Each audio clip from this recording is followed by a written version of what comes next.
രാവിലെ തന്നെ കഴിക്കാനായിട്ട് നല്ല ചൂടും പാലപ്പവും നല്ല മുട്ടക്കറിയും കൂടെ ആയിരുന്നു കേട്ടോ. അപ്പോൾ അത് ചൂടോടെ തന്നെ അങ്ങ് കഴിച്ചു. കഴിപ്പൊക്കെ കഴിഞ്ഞ് കടുംചായയൊക്കെ കുടിച്ചിട്ട് വെള്ളോട്ടിങ്ങ് ഇറങ്ങി കേട്ടോ.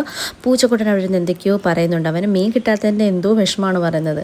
അവൻ്റെ വിഷമം അങ്ങ് തീർച്ചിട്ട് നമുക്കൊരു മീൻ കിട്ടിയിട്ടുണ്ട് കേട്ടോ. അപ്പോൾ നമുക്ക് മീൻ ഇത് നമുക്ക് വെട്ടി കറി വയ്ക്കാനായിട്ട് തുടങ്ങിയാലോ. അപ്പോൾ ഇത് നമുക്കൊരു മണൽവാഹയാണ് കിട്ടിയിരിക്കുന്നത്. അപ്പോൾ ഇതിനെ ഒന്ന് വെട്ടി വൃത്തിയാക്കി എടുക്കണം. അപ്പോൾ ഇത് തെറ്റിപ്പിടിച്ചിട്ട് നമുക്ക് കിട്ടിയ മീനാണ്.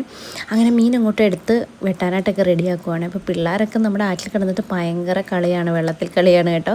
അപ്പോൾ ഇപ്പോൾ അവധിയല്ലേ, അവർ വെള്ളത്തിൽ മുങ്ങി കക്ക വരുവാണേ. അപ്പം ഇപ്പം അവധിയല്ലേ, സ്കൂളൊക്കെ അടവായതുകൊണ്ട് പിള്ളേരൊക്കെ എപ്പോഴും വെള്ളത്തിലുമൊക്കെ ആയിട്ടാണ് കേട്ടോ. അമ്മമാരൊക്കെ വന്ന് ഇപ്പോൾ ചീത്ത വിളിച്ചിട്ട് പോയതേ ഉള്ളൂ, എന്നാലും ഒറ്റെണ്ണം പോലും കയറത്തില്ല കേട്ടോ. അങ്ങനെ നമ്മൾ മീൻ വേട്ടായിട്ട് തുടങ്ങി കേട്ടോ. ഒരു പച്ച ഇറുക്കിലേക്ക് കയറ്റിയിട്ടിട്ടാണ് അതിൻ്റെ തൊലി വലിച്ചൂരി എടുക്കുന്നത്. എളുപ്പമുണ്ടായിരുന്നു കേട്ടോ. ഞാൻ ആദ്യമായിട്ടാണ് ഇങ്ങനെ ഒരു ട്രിക്ക് കാണുന്നത്. അപ്പം അങ്ങനെ മീനൊക്കെ വെട്ടി ഏകദേശം ഇങ്ങനെ കഷ്ണങ്ങളൊക്കെ ആക്കി എടുത്തിട്ടുണ്ട്.